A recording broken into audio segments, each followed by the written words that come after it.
Well, hello there, my name is Vladimir, welcome to my home studio. Today we're checking out the Mooer Preamp Live. A quick disclaimer, this is not a sponsored video, but the product was provided by Tampereen Musiikki. So if you shop in Finland, please mention Catpic Studios for free gifts, possible special deals, and so on. In this video, I'm going to give you an overview of the features of this pedal. We'll break down the sounds in the song in the beginning.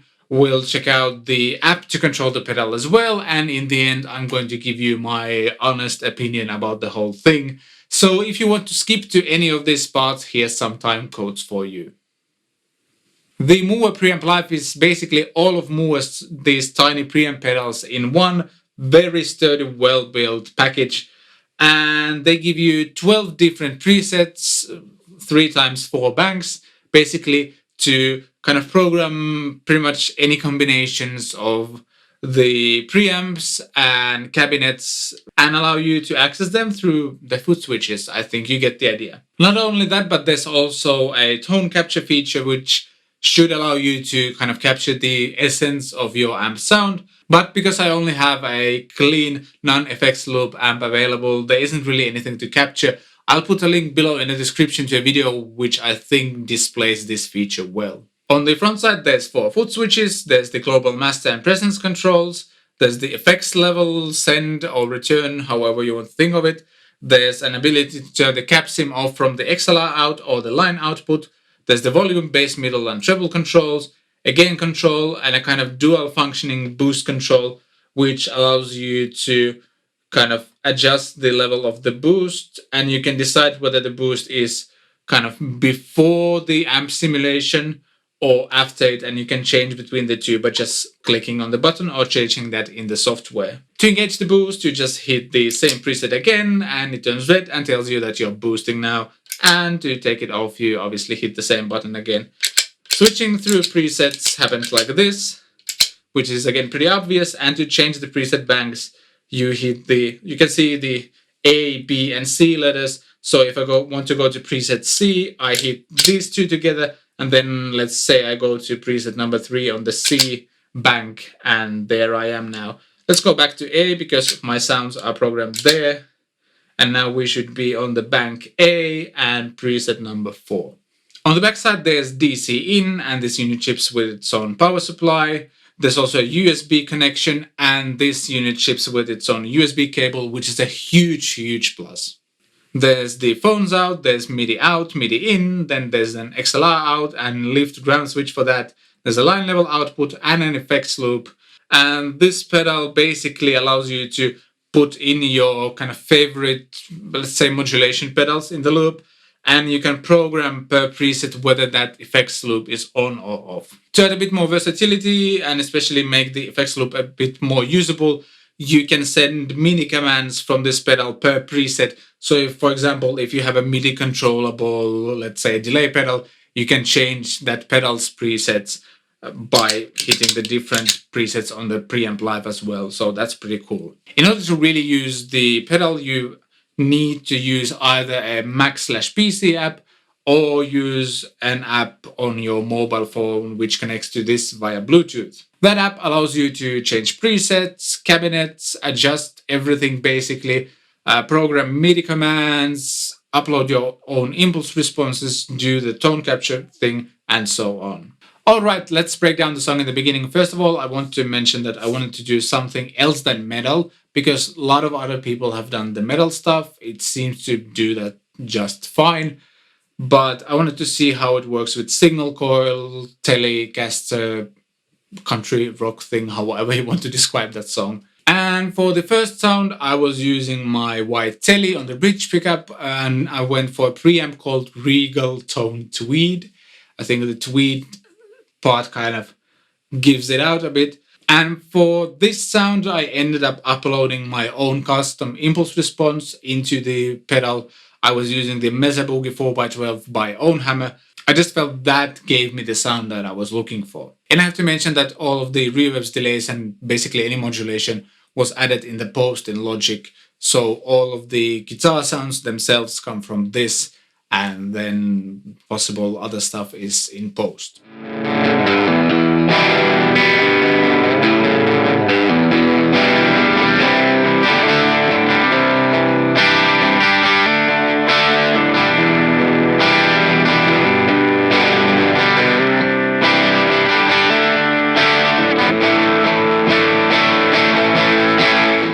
The Harley Benton Telly rhythm guitar track was recorded using a preamp called US Classic OD, and here I went for a 1x12 65 Deluxe cabinet.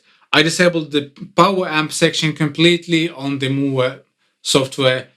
I just don't understand what it's doing. It's just adding a lot of bass and muddiness, and it sounded better without it, basically. So here's how that track sounds.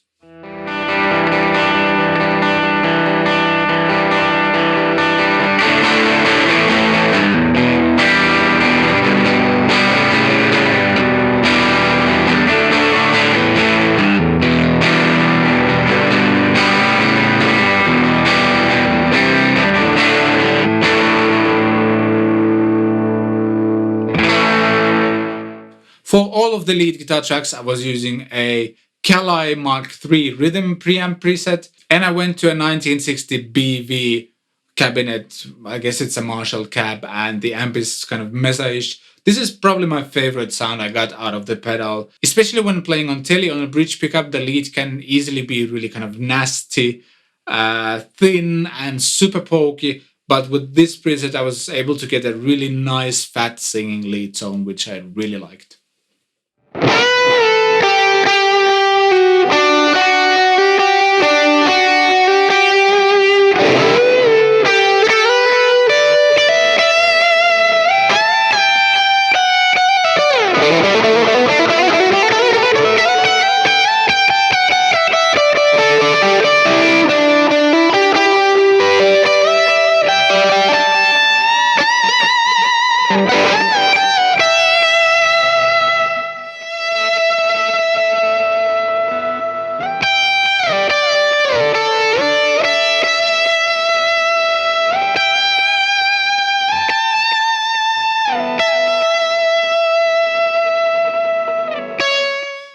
Alright, let's jump to the software side of things. The pedal is plugged into my computer, and a bit later I'm going to use my looper as well to demonstrate some of the sounds.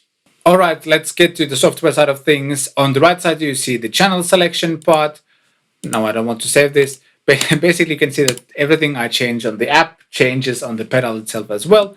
3 banks, 4 presets per bank, and over here you have 50 different preamp selections. Some of them are named cleverly, some of them are named a bit weirdly.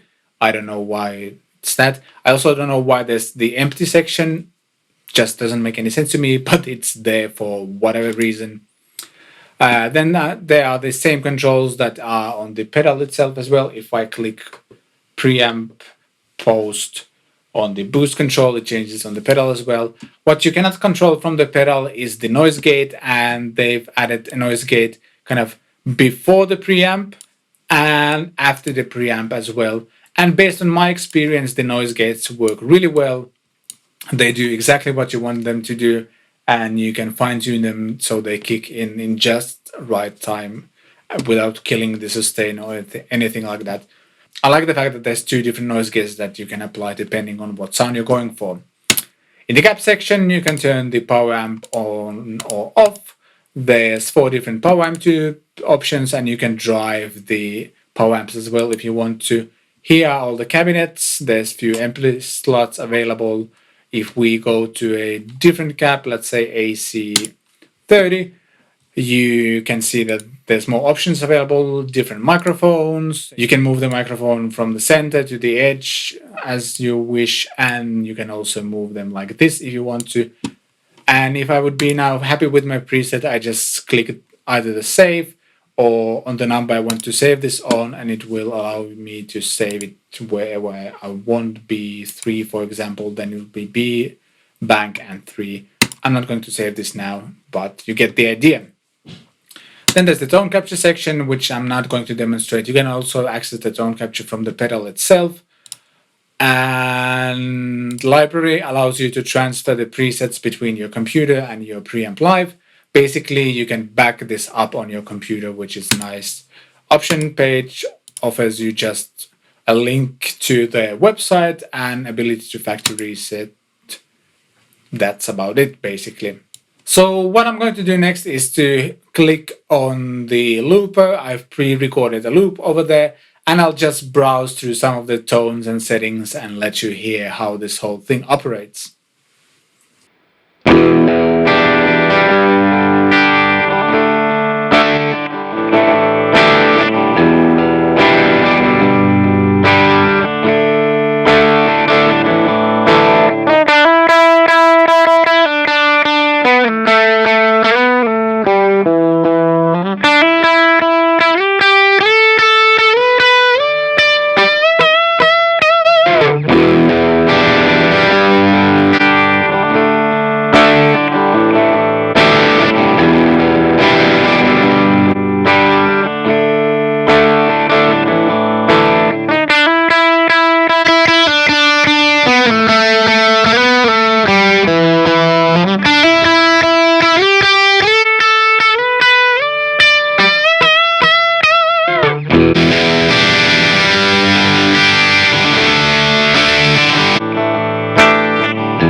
Yeah, I think that gives you an idea how this app works.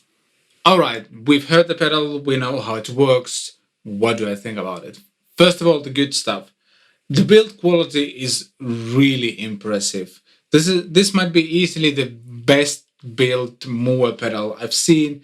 Everything from the housing to the graphics to the feel of the switches and everything. It feels that it's meant for live use and it's meant to last when you use it live. So that's really cool. Housing wise, I feel like they really paid attention to detail, even to the fact that it actually comes with 4 of these kind of shields for the foot switches for the guys who want to play with their socks on and not using shoes. So they even took care of that. That's really impressive. Connectivity wise, it's pretty versatile, and the fact that you can control it using Bluetooth on your phone is really, really cool. I think all of the companies should strive to be able to do that nowadays. I also find the desktop app pretty easy to use, but that also brings me to the negative side of things. I think the desktop app is really ugly, and if you think about any kind of amp sim plugin that's being released nowadays, those things generally look really amazing. This one looks super cheap and kind of doesn't reflect the feel that you get from holding this pedal. They don't kind of match in a sense, because this feels super high quality. The app looks like something that's been put together super quickly. I'm still not convinced in Mooer's ability to do software. They haven't fixed the stupid issue in their desktop app where if you accidentally, for example, unplug the USB cable from this pedal, the app on the desktop will immediately shut itself down And whatever you were working on during that time will be lost because the app just closes down immediately after the disconnection happens. And the same kind of applies the other way around as well. If this pedal isn't plugged in when you launch the app will tell you that the pedal is not plugged in and will shut itself down. I've had to deal with this issue in every Mooer Radar involved video I've done, because at least in 2 of the videos I had to go through several USB cables or micro USB cables to find out which one actually works with the pedal. And the app always kind of closing itself down every time the cable that didn't work is super annoying. And I don't understand why that can be fixed. It cannot be a difficult thing to fix, to be honest. What I just mentioned is a minor issue, but the big issue is the fact that I don't think this unit sounds good enough for me to pay 400 euros for it. Yeah, you're getting a bunch of different preamps, but to me, all of them sound pretty much the same. Slight variations, maybe, yeah, but they sound pretty much the same. And all the sounds have this kind of roundness and softness to them that I always associate with kind of badly done amp modeling, to be honest. And I had trouble getting good sounds for the tracks in the demo, for the tracks to actually cut through. I still don't think the 2 rhythm guitar tracks are kind of clear in sounding enough. And I really tried. I tried different cabinets. I tried a bunch of different preamps, tried to EQ them heavily. And I honestly think that with the EQ section powerful as this, you should be able to get the sounds from the pedal itself, not having to do that much work in the post. But no, it just didn't work. And I also tried to use the humbucker equipped guitar. It's a semi-hollow, it's a pretty dark sounding guitar. I wasn't able to get a single good sound with that guitar because that guitar puts out a lot of bass, and this pedal wants to put out a lot of bass on everything. I don't understand why it's done like that. That applies to the power amp section as well. On all of the tracks I recorded, I disabled the power amp simulation completely because I didn't think it added anything good to the sound. The only stuff it added was a lot of low end and this kind of boominess that you would take out immediately when doing a mix. This is the same issue I had with the Mooer Radar. The Mooer Radar at least has a powerful EQ that allows you to shape that power amp section. This doesn't have that. So you're stuck with the kind of preamp EQs, and they are not powerful enough to fix the issues the power amp adds.